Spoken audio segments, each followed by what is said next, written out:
Olá, Juventude Espírita, Mocidade Espírita, tudo bom com vocês?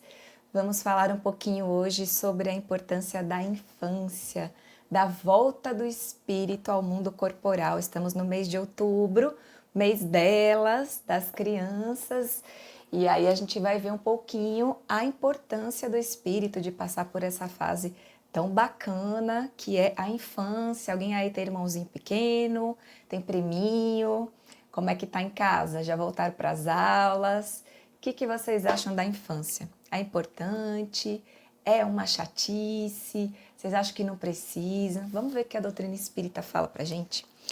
Então, na parte segunda do Livro dos Espíritos, capítulo 7, tem várias perguntas muito bacanas.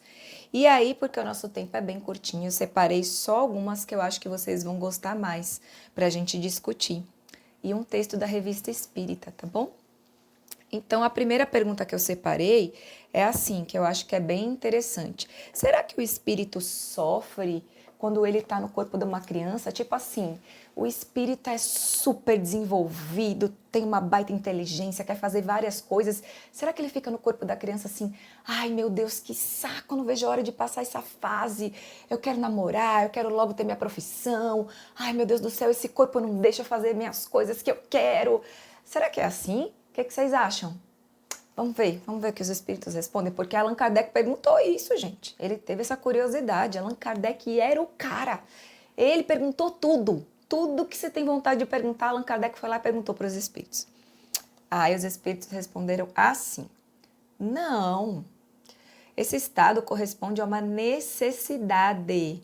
Necessidade. Passar pela infância é uma necessidade? A gente vai ver por quê. Está na ordem da natureza e de acordo com vistas da providência. É um período de repouso do espírito. Então, galera, né? Temos que aproveitar a infância, por isso que a gente fala, não coloca a carroça na frente dos bois, deixa a criança ser criança, não precisa sair pegando a menininha de 3 anos, deixando ela se maquiar toda, ir lá no salão, calma, tudo tem sua hora, né? Não precisa deixar os meninos ali, primeiro ano do fundamental, namorando, né? Trocando mensagem no WhatsApp, tudo tem sua hora. É um período de repouso do espírito, certo? Outra pergunta, 381. Por morte da criança, readquire o espírito imediatamente o seu precedente vigor? Será que é assim, a criança desencarnou, é tipo o desenho animado, né? Ficção científica, desencarnou e já faz... toma a forma de adulto de novo? Será que é assim? O que vocês acham? Vou dar tempinho para vocês pensarem aí. Quem estiver do lado, cutuca o amigo e fala, eu acho que sim, eu acho que não.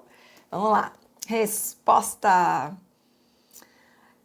O espírito não readquire a anterior lucidez, senão quando se tenha completamente separado daquele envoltório. Na verdade, eu li a segunda parte da resposta. Ele vai falar que é sim, né, que o espírito readquire a sua forma, mas que para isso ele tem que ter se separado completamente. E a gente sabe que esse é um processo que não se dá assim rapidamente, né? O espírito ele leva um tempo para se separar do envoltório físico, de acordo com o estado que ele estava quando estava encarnado. Então é um processo um pouco mais complexo, tá bom? Mas sim, o espírito quando desencarna ele vai readquirir a sua forma anterior de adulto, tá bom, galerinha? Agora a gente vai para as partes mais legais. Por que a infância é uma necessidade, vocês acham? E depois a gente vai falar da adolescência. Massa. Questão 383. Qual, para o espírito, a utilidade de passar pelo estado da infância? Encarnado, com o objetivo de... Gente, qual o objetivo de todo espírito encarnado na Terra? É aquela coisa que eu vivo falando, curtir a vida doidado, passear, deixa a vida me levar, vida leva eu, deixa a vida me levar. É Jesus? Ele falou que não. Olha o jeito que ele me olhou. Eu também acho que ele falou que não. Encarnado, com o objetivo de se aperfeiçoar, o espírito durante esse período da infância é mais acessível às impressões que recebe. Recebe de quem? Dos pais, dos irmãos mais velhos, dos professores, dos evangelizadores, dos tios. capazes de lhe auxiliarem o adiantamento, para o que devem contribuir os incumbidos de educá-lo, esses que eu acabei de falar. Você aí, viu? Que está perto de qualquer criança. Sempre vai ter uma criança perto de você. Todos nós somos responsáveis por tudo, certo? Então essa é a necessidade da infância, gente. Por que que nós temos que passar pela infância? Porque nós estamos mais acessíveis às impressões daqueles que vão nos educar. Porque a gente tem que se aperfeiçoar. Ou seja, nós encarnamos num mundo de provas e expiações porque nós temos muitas coisas para aperfeiçoar.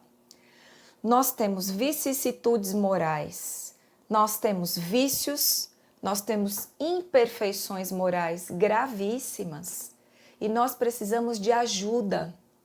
Então Deus permite que nós entremos nesse estágio da infância que perdura durante longos anos para que nós recebamos dos nossos pais, educadores, evangelizadores, irmãos mais velhos, essas impressões para que elas nos auxiliem na nossa reforma moral, certo? E aí acontece o quê? Aí acontece a questão 385, que é o que motiva a mudança que se opera no caráter do indivíduo em certa idade, especialmente a sair da adolescência.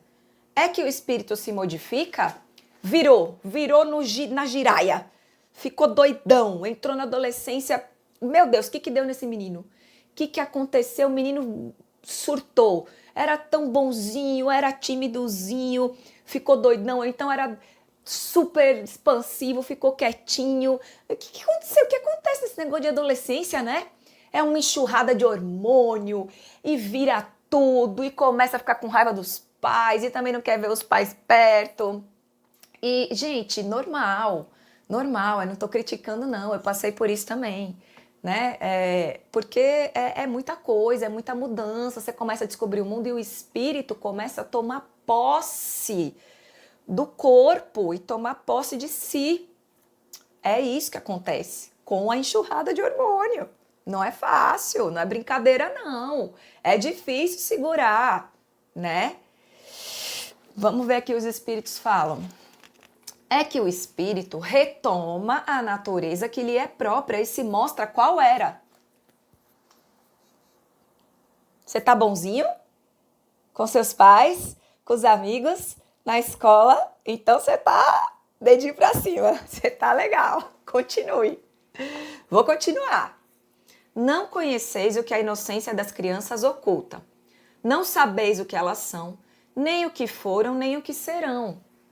Ele está falando aqui à luz da doutrina espírita sobre o espírito imortal.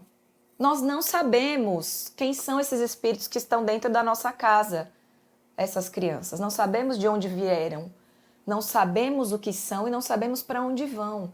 Por isso que nós temos que parar de tratar as crianças como ai, cuidinho de mamãe, pode fazer, coisa de criança. Todos nós, né? Temos que parar com isso, temos que tratar como espíritos imortais. Contudo, a afeição lhes tendes as acariciais como se fossem parcelas de vós mesmos, tal. Aí ele vai falar, ainda quando se trata de uma criança de maus pendores, cobrem-se-lhes as más ações com a capa da inocência, porque Deus é muito sábio. Ele vai colocar nas crianças essa capa da inocência porque a gente tem que aprender a amar esses espíritos. Né? Ele não vai colocar aqui dentro do lar os inimigos frente a frente, todo mundo adulto, para a gente querer tudo se matar, né? A gente tem que aprender a se amar. Então, seu inimigo vem como?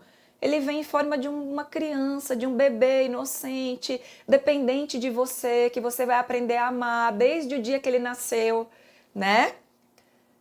E Deus é muito bom. É a imagem do que deveriam ser. E se não o são, o consequente castigo exclusivamente sobre elas recai. Então é isso que eles estão dizendo. E vós mesmos, olha agora como eles vão terminar. E vós mesmos, ao morrerdes, vos achareis num estado que é uma espécie de infância entre novos irmãos, ao volverdes a existência extraterrena ignorareis os hábitos, os costumes, as relações que se observam nesse mundo. Para vós, novo. Que mundo? O mundo espiritual, quando a gente desencarnar e vai voltar para lá. Manejareis com dificuldade uma linguagem que não estáis acostumados a falar. Linguagem mais vivaz do que o é agora o vosso pensamento. Imagina? Aí eu já fiquei pensando, nossa, mais vivaz que o pensamento. Deve ser massa, né? Mas quando a gente chegar para lá de volta, a gente vai ser tudo como criança também, né? Então, a gente tá ainda nesse ciclo, porque a gente precisa. A gente ainda necessita. Por quê? Culpa de quem? Culpa de quem? De Jesus? É culpa de Jesus? Que a gente fica nesse vai, vem, porque dá um medinho, né? Eu fiquei com medo assim, mais ou menos, só um pouquinho, só um pouquinho. Não, é culpa da gente, que é orgulhoso, que é egoísta, que é preguiçoso, que fica, ai, na próxima, vai. Não vou me dar bem mesmo com ela, não. Deixa, na próxima vida, se quiser, vem minha irmã. Culpa da gente. A delicadeza da idade infantil os torna brandos, acessíveis aos conselhos da experiência e dos que devam fazê-los progredir. Aí eu achei um texto na Revista Espírita falando de Júpiter. Não sei se vocês sabem, mas Júpiter é um dos mundos mais evoluídos descrito pelos espíritos, né? Eles falam que são espíritos, somente os espíritos bons que habitam, e tem várias descrições dos habitantes, das habitações. Ai, chega a dar um alívio, assim, uma vontade de ir lá morar em Júpiter, né? E aí ele tá falando aqui, essa revista é de 1858 e esse trechinho é março de 1858. A superioridade de Júpiter não está somente no estado moral de seus habitantes, está também na constituição física. A maior parte dos homens de bem que honraram a nossa Terra por virtudes e talentos, que já habitaram aqui nosso planeta e agora moram lá. E aí ele vai falar que lá não se conhece a maioria das moléstias que nos afligem, sobretudo as de origem nos excessos de todo gênero e da devastação das paixões. Massa, né? A alimentação está em relação com a organização etérea deles e que pra gente não ia ser suficiente para os nossos estômagos grosseiros. Mas enfim, eu separei esse texto porque está falando da infância. A duração da vida dos habitantes de Júpiter é proporcionalmente muito maior do que na Terra. Sabe esses ciclos da gente? Encarna, desencarna, encarna, desencarna, encarna, desencarna, dá medinho, medo de morrer, medo de desencarnar, medo de reencarnar, medo de desencarnar. Porque quando a gente tá lá no mundo espiritual, dá um medo danado de reencarnar. É só ver lá nosso lar, assiste. André Luiz ficou chorando quando a mãe dele foi reencarnar, deixou ele lá no mundo espiritual. Aí ele tá falando que a duração da vida lá equivale a mais ou menos cerca de 5 dos nossos séculos. Ah, a pessoa vive bem lá, vive uns 500 anos. Diga aí, vive uns 500 anos. E isso aqui eu achei fantástico. O desenvolvimento também é muito mais rápido e a infância dura apenas alguns de nossos meses. Olha só, gente, que coisa mais linda. Olha o ciclo, olha a proporção. Você vive 500 anos e você passa alguns meses como criança. Olha a beleza, o que a doutrina espírita traz pra gente, né? Eu fico emocionada porque as informações batem demais, né? Se a gente está falando de espírito bom, intelectualmente, moralmente avançado, ele precisa de anos e anos de infância? 15 a 20 anos de infância e adolescência? Ele precisa? Não precisa, né? Ele precisa de alguns meses, talvez, para o espírito se adaptar ali, reencarnou, meses. E aí ele precisa ficar desencarnando, desencarnando e desencarnando e reencarnando? 500 anos ali. Fantástico, né? Então era isso que eu queria falar para vocês, necessidade da infância. Vamos se trabalhando, vamos melhorando, quem sabe daqui a pouquinho a gente tá tudo em Júpiter, próximo vídeo diretamente de Júpiter. Hashtag fica a dica. Beijão pra vocês. Outubro, mês das crianças. Até a próxima, galera. Tchau.